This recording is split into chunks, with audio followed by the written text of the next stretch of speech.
ओम काली। सभी हिंदू धर्म प्रेमी भाइयों बहनों को मेरा हृदयपूर्वक ओम काली। गांधी के मामले में अपशब्द बोलने के लिए मुझ पर एफआईआर दर्ज हुई। मुझे उसका कोई पश्चाताप नहीं है। गांधी ने किया क्या है हिंदुओं के लिए?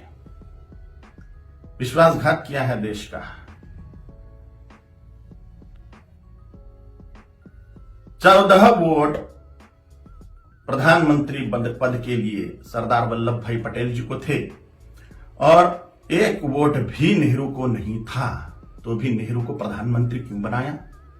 और ये वंशवाद की जड़ फैलाने वाले ये गांधी ने पूरे के पूरे कांग्रेस के अन्य प्रतिभाओं का खच्चीकरण कर दिया, अन्य प्रतिभाओं को कुंठित कर दिया। एक वंश गांधी नेहरू वंश का ही बोलबाला करने लग गए। सरदार वल्लभ भाई पटेल के हाथ में अगर तब प्रधानमंत्री पद गया होता था तो भारत अभी सोने की चिड़िया बनता था, भारत अभी जगत गुरु होता था, भारत अभी चक्रवर्ती सम्राट होता था, अमेरिका से भी बड़ी पावर भारत बन जाता था। यह महान विश्वासघात भारत की जनता के साथ में गांधी ने किया। इसलिए मेरे हृदय में तिरस्कार है गांधी के प्रति। हिज हाइनेस श्रीमंत ज्योतिरादित्य सिंधिया जैसे महान प्रतिभाएं कांग्रेस में थी, है, लेकिन इस गांधी नेहरू वंशवाद के कारण उनको व्यवस्थित कार्य करने का मौका ही नहीं मिलता।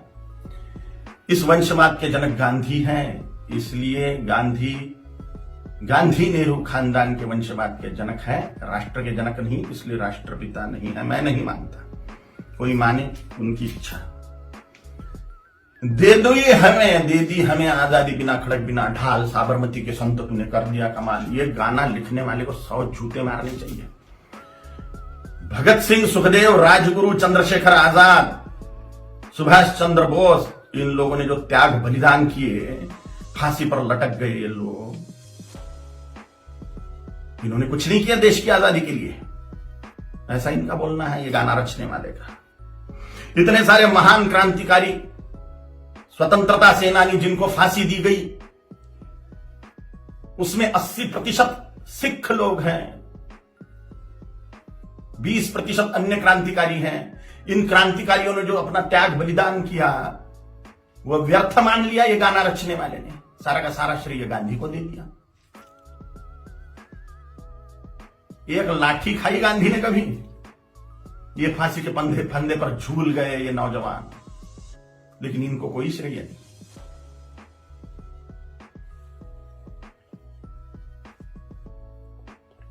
सुखदेव, राजगुरु, भगत सिंह जी की फांसी गांधी रुकवा सकते थे, लेकिन नहीं रुकवाई जानबूझ के। इसलिए तिरस्कार करता हूं मैं गांधी का।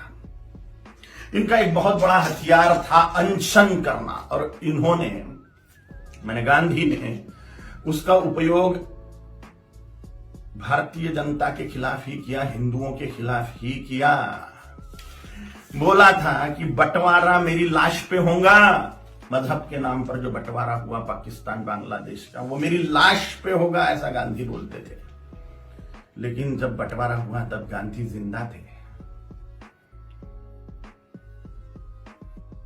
और बंटवारे के समय जो दंगे हुए, लाखों करोड़ों हिंदुओं को, सिखों को काट डाला गया उसमें, और लाखों करोड़ों हिंदुओं को मार के उनकी लाशें भेजी गई। लाखों हिंदुओं को, 27 लाख हिंदुओं को मार डाला गया एक ही दिन में, डायरेक्ट एक्शन डे के दिन, जिन्ना के द्वारा। और पाकिस्तान में से जो ट्रेनें आ रही थी वो लाशों से ही भरी हुई थी, महिलाओं के और पुरुषों के। बोरे के बोरे भर के महिलाओं के स्तन काट कर भेज रहे थे वहां के लोग। सामूहिक बलात्कार करी हुई महिलाएं, उनकी लाशें, उनके स्तन बोरों में भर के। और यहां गांधी अनशन कर रहे थे कि 55 करोड़ रुपए दो पाकिस्तान को। जब सिख लोगों ने दंगे से पीड़ित होकर कड़कड़ाती ठंड में मस्जिदों का आश्रय लिया, तो उसके लिए अनशन पे बैठ गए गांधी कि इनको मस्जिदों से बाहर निकालो, मुसलमानों को मस्जिदें सौंप दो। नफरत करता हूं मैं गांधी से, इसलिए भी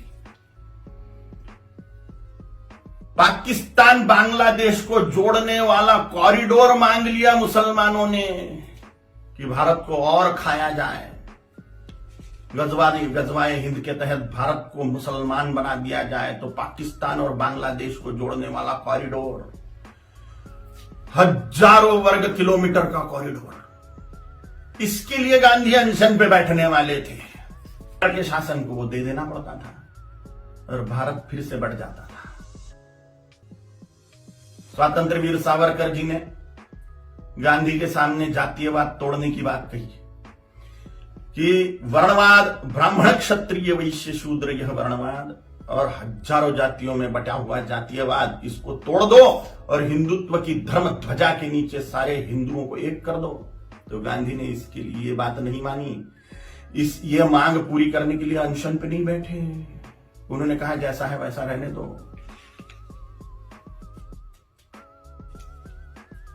डॉक्टर बाबा साहेब आंबेडकर जी ने बोला था कि संस्कृत को राष्ट्रभाषा करो, देश की भाषा संस्कृत होनी चाहिए। तो डॉक्टर बाबा साहेब आंबेडकर की बात को संसद में मनवाने के लिए अनशन पे नहीं बैठे। स्वतंत्र वीर सावरकर जी का अवमान मानता हूं मैं, ये डॉक्टर बाबा साहेब आंबेडकर जी का अवमान मानता हूं मैं। ऐसी ढेर बातें हैं, ढेर बातें। कोई राष्ट्रपिता नहीं हो सकता। करोड़ों सालों से राष्ट्र है, उसका काय का पिता 200 साल पहले आया हुआ व्यक्ति कैसे पिता बनेगा? अगर पिता बनाना ही है, राष्ट्र का अनिवार्य है, तो छत्रपति शिवाजी महाराज को बनाना चाहिए, गुरु गोविंद सिंह जी महाराज को बनाना चाहिए, राणा प्रताप जी महाराज को बनाना चाहिए, आचार्य चाणक्य जी को बनाना चाहिए। और अभी के महापुरुषों को अगर बनाना है तो सरदार वल्लभ भाई पटेल जी को बनाना चाहिए, क्योंकि पूरे राष्ट्र कुल को एकत्रित करने वाले सरदार वल्लभ भाई पटेल हैं। छोटी छोटी रियासतों के टुकड़ों को एकत्रित करते हुए पूरे राष्ट्र को एक सूत्र में बांधने वाले सरदार वल्लभ भाई पटेल हैं, जिन्होंने राष्ट्र में जो टुकड़े टुकड़े थे उनको एकत्रित किया। राष्ट्र कुल को एकत्रित जिस व्यक्ति ने किया उसको ही राष्ट्रपिता का सम्मान मिलना चाहिए, ना कि हिंदुओं से पार्शियलिटी करने वाले गांधी को। अगर वो कॉरिडोर मिल जाता था पाकिस्तान बांग्लादेश को, तो हिंदुस्तान कब का मुसलमान बन चुका होता था। धन्यवाद है, कोटि कोटि धन्यवाद है महात्मा नाथुराम गोडसे जी को, उनके चरणों में साष्टांग नमस्कार है मेरा कि उन्होंने अपना बलिदान देके हिंदुस्तान को मुसलमान बनने से बचा लिया। गजवाए हिंद फेल कर दिया महात्मा नाथुराम गोडसे जी ने। कोटि कोटि धन्यवाद है उनको। महात्मा गांधी नहीं, महात्मा नाथुराम जी गोडसे हैं। और अगर सच बोलने की सजा मृत्यु है तो स्वीकार है। छत्रपति शिवाजी महाराज जी ने, छत्रपति संभाजी महाराज जी ने, गुरु गोविंद सिंह जी महाराज जी ने, राणा प्रताप जी महाराज जी ने अपने पूरे कुल का बलिदान कर दिया हिंदुत्व बचाने के लिए। तो मेरे जैसे तुच्छ जंतुओं का जी के फायदा भी क्या है? अगर धर्म के लिए हम बलिदान नहीं हो सकते तो मर जाए मेरे जैसे करोड़ों कालीचरण, हिंदुत्व को बचाने के लिए, धर्म को बचाने के लिए, सनातन हिंदू धर्म की रक्षा के लिए तैयार है हम मृत्यु दंड को पाने के लिए। ओम काली।